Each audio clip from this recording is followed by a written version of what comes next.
और शास्त्रों के प्रकांड पंडित श्री काशीनाथ मिश्र जी। इंसानी रूप में महाप्रभु के इकलौते ऐसे परम भक्त हैं जिनका संपूर्ण जीवन भारतीय संस्कृति और आध्यात्मिकता को एक नई दिशा देने के लिए समर्पित रहा।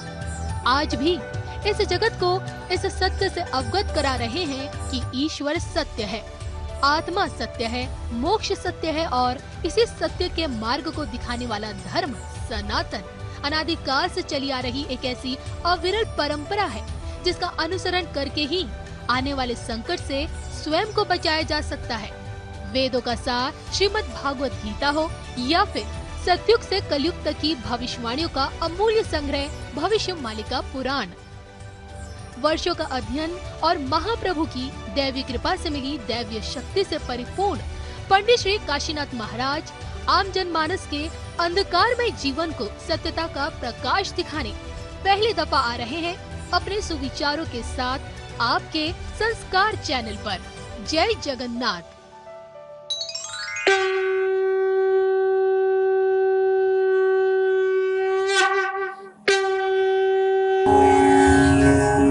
एक सनातनी को कलियुग में सारा जीवन में अष्टादश पुराण को संपूर्ण पढ़ना चाहिए। रोज श्रीमद् भागवत को पढ़ना चाहिए, पर अष्टादश पुराण कई 10 लाख संस्कृत श्लोक से ज्यादा है, जिसको हमारी मानव लोग पढ़ नहीं पाएंगे, क्योंकि कलियुग में मानवों के पास संस्कृत में ज्ञान नहीं है।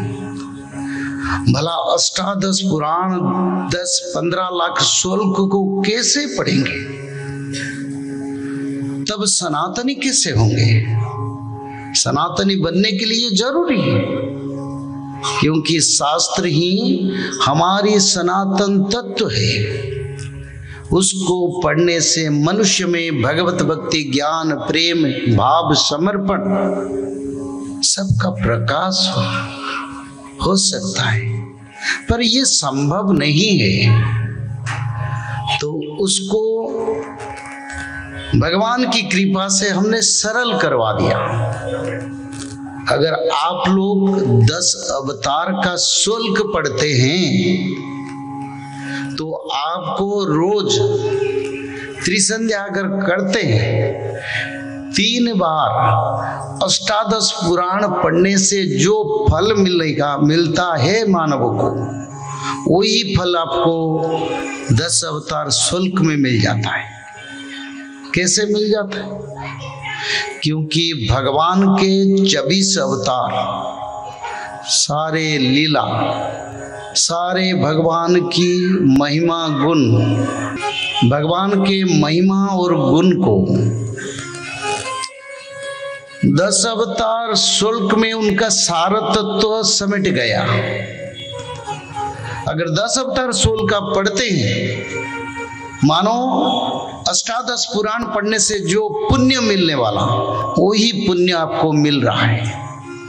इसी कारण 10 अवतार शुल्क रोज हम गान करते हैं। जो सभी लोग बैठे ना, अष्टादश पुराण कभी जीवन में कोई भी नहीं पढ़ पाएंगे, पर ये कथा में जिस 10 अवतार शुल्क को पढ़े या सुने भी, आपको पुण्य फल प्राप्ति हुआ। और 16 नाम भगवान की सारे अवतार, देवताओं का, मनुष्यों का, सारे कर्म का उपकार और उसका उपचार, यानी उद्धार और जन्म मृत्यु बंधन से उद्धार, ये सारे तत्व 16 नाम में समाहित हैं। और दुर्गा माधव स्तुति माँ राधा रानी, माँ राधा रानी स्वयं सनातनी है। अगर कृष्ण सनातन है, राधा रानी सनातनी। राधा वसुंधरा शैव तासंग स्वामी माधव, जोग माया स्वरूपाच विष्णु माया सनातनी। स्वयं महाकाली, महादुर्गा, राधा रानी, वसुंधरा, सभी कोई माँ राधा रानी की तत्व शक्ति से ही सृष्टि है। तो दुर्गा माधव स्तुति कोई भजन करते हैं तो कृष्ण और राधा रानी का स्तुति करने से आप सत्ययुग मानव बन जाएंगे। तो इस कारण हमने त्रिकाल संध्या के ऊपर आप लोगों को बार बार बताते हैं, कहीं आप लोग अगले समय आने वाले अपमृत्यु को ना देखें, क्योंकि ऐसे समय आ रहा है, आज बात हुआ कल लोग चल जाएंगे और शुद्धि क्रिया करने के लिए लोग नहीं बचेंगे, श्राद्ध क्रिया नहीं हो पाएगा। अपमृत्यु किसी को होता है तो उनको कभी मनुष्य जन्म, जीव जन्म नहीं मिलता है, जानते हैं? गरुड़ पुराण बोलो, भगवान के विष्णु पुराण, स्कंद पुराण, कुर्म पुराण, किसी को अपमृत्यु होता है, शुद्धि क्रिया नहीं हो पाता है, वो प्रेत योनि में भ्रमण करता है, जीवन में कभी मानव जन्म नहीं मिलेगा, कोटि अनंत युग में भी नहीं मिलेगा। तो अपमृत्यु से अगर रक्षा चाहते हैं तो रोज त्रिकाल संध्या करें, माधव नाम भजन करें, दुर्गा माधव स्तुति, भगवान को वंदन करें, जिसमें आप लोग सनातन धर्म का सारे तत्व, सारे कर्म को छोटे कार्य के माध्यम से कर पाएंगे। तो इसीलिए रोज त्रिकाल संध्या करें, मानव का उद्धार हो जाएगा। और इस समय बहुत बुरा समय चल रहा है, मानवों में सभी आलसी बन गए, भोगी बन गए, कामाचारी बन गए, लोभी बन गए और विनाश का समय की ओर मानव सभ्यता जा रहा है। उद्धार के लिए त्रिकाल संध्या, दुर्गा माधव स्तुति, 16 नाम, 10 अवतार, माधव नाम। माधव माधव माधव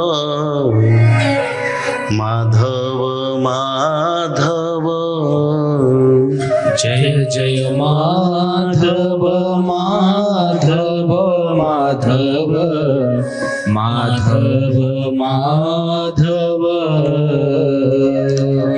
माधव माधव माधव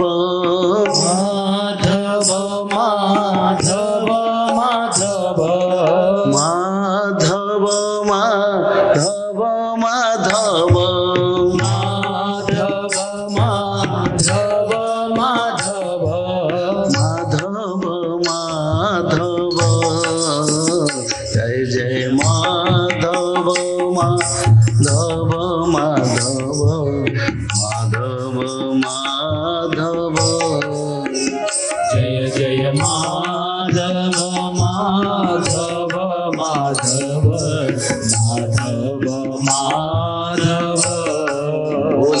माधव स्वामी की जय। तो माधव नाम क्यों? माधव नाम में क्या है जिस कारण माधव नाम को हम भजन करने के लिए आपको बोलते हैं? क्योंकि माधव नाम भगवान कल्कि का नाम है। अच्युतानंद ने यही लिखे हैं, शेष कलिला भाव तो आगे बुझाई कही भी सर्व, कल्कि रूप धरिबे माधव।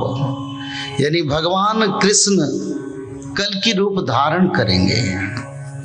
आपने सावरिया सरकार और सावरिया सेठ का दर्शन किए, एक हाथ में तलवार है और एक हाथ में बंसी है। इसका क्या तत्व है? यानी भगवान कृष्ण प्रमाण करते हैं, मैं अगले समय में कल्कि अवतार तलवार पकड़ के धर्म संस्थापना करूंगा, एक हाथ में बंसी बजा के भक्त लोगों को उद्धार भी करूंगा। तो भक्तों का उद्धार, असुरों का विनाश, साबरिया सरकार का जो प्रतिमा में जो रूप है वही कल्कि भगवान का रूप है। तो इस समय माधव जो कल्कि आएंगे उनका नाम माधव रहेगा। बोलिए प्रेम से आनंद एक बार हरि हरि। माधव माधव नित्य चहल पड़ीब, देखिला बेलको तांको चिन्हि न पारिब। माधव माधव जय अनंत माधव, गोविंद गोविंद जय श्री राधे गोविंद। बोले सच्चिदानंद भगवान की जय। सारा संसार में भक्त लोग माधव माधव भजेंगे, सभी लोग जान नहीं पाएंगे, भक्त लोग उद्धार हो जाएंगे, धर्म संस्थापना हो जाएगा, फिर सत्य युग आ जाएगा, भक्त भगवान का मिलन होगा, फिर नया राम राज्य सत्य युग का प्रतिष्ठा भी हो जाएगा। तो इस समय पर निरंतर माधव नाम भजे, 16 नाम करें, 10 अवतार करें, तब जीवन में उद्धार हो सकते हैं। तो भगवान की अवतार के बारे में आज के विचारधारा है। मत्स्य कच्छप बराह नृसिंह वामन परशुराम राम बलराम, श्री बुद्ध अवतार और श्री कल्कि अवतार। बुद्ध अवतार हो चुके हैं और कलियुग में भगवान की 3 अवतार का रचना है शास्त्र में, और कोई अवतार कलियुग में भगवान का अवतार नहीं है। मैं तो भारत में देखता हूं कई लोग बोलते हैं हमारा गुरुजी भगवान है, पर भागवत जी में तो नहीं लिखा है, 24 अवतार में तो उनका वर्णन नहीं है। तो सनातनी के नाते हम भागवत जी के 24 अवतार को मानते हैं, क्योंकि जो शास्त्र में लिखा है मानवों को उसको पालन करना चाहिए। उससे आगे पालन करेंगे तो अपने के लिए अपना गड्ढा खोलेंगे, क्योंकि शास्त्र में नहीं है। भगवान वेद व्यास ने भगवान का सभी अवतार का वर्णन करे, पर भारत में तो कई अवतार हम सुनते हैं, पर ऐसे कोई अवतार के बारे में शास्त्र में रचना नहीं है। कलियुग में भगवान के सिर्फ 3 अवतार हैं। 3 अवतार में पहला अवतार भगवान बुद्ध देव है, दूसरा अवतार भगवान चैतन्य महाप्रभु, तीसरा अवतार भगवान कल्कि, और कोई अवतार नहीं है। कोई कितने बोले, पर उस परंपरा से सनातनी लोग थोड़ा विचार करके रहे, क्योंकि देखो भगवान है, अगर भगवान को पूजन करे तो मुक्ति मिल जाएगा। भगवान के जागे पर पांडुरंग भगवान को पूजा करे तो असुर योनि प्राप्त होगा। लाभ क्या रहेगा मानव जीवन? कोई लाभ नहीं रहेगा। भागवत पुराण, श्रीमद् भागवत, श्रीमद् महाभारत, विष्णु पुराण, ब्रह्म वैवर्त पुराण, कुर्म पुराण, लिंग पुराण, स्कंद पुराण, गरुड़ पुराण, कोई पुराण में 24 अवतार से आगे नहीं लिखा गया। तो इसीलिए अभी सत्य युग को जाने वाले मानव और भक्त लोगों को थोड़ा विचार करना चाहिए संयम के साथ, कहीं ना भटके, भगवान के शरण में जाओ। अलग पंथ अलग तत्व में अगर चल जाओगे तुमको सनातनी कहने की कोई अधिकार नहीं रहेगा, क्योंकि शास्त्र में रचना नहीं है।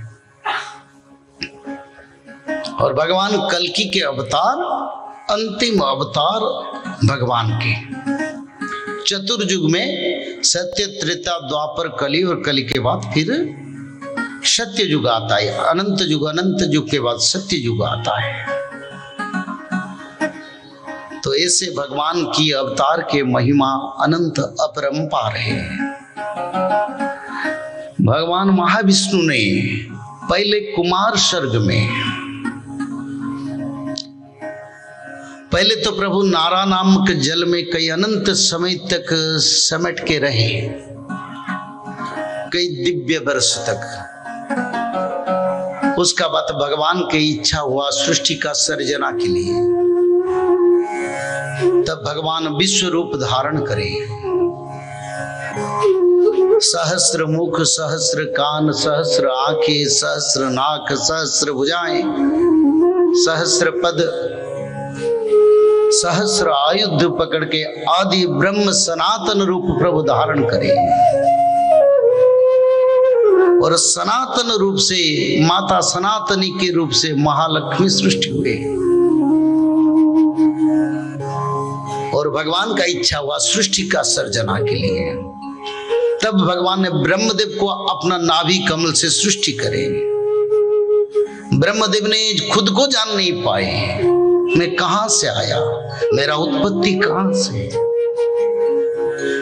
तब उनको शून्यवाणी हुआ, तपस्या करो, मेरे को प्राप्त हो गए। तब ब्रह्मदेव ने कई तपस्या, अनंत तपस्या करने के बाद भगवान विष्णु के दर्शन मिले। तो प्रभु बोले, ब्रह्मदेव सृष्टि सर्जना करो, क्योंकि जो ब्रह्मा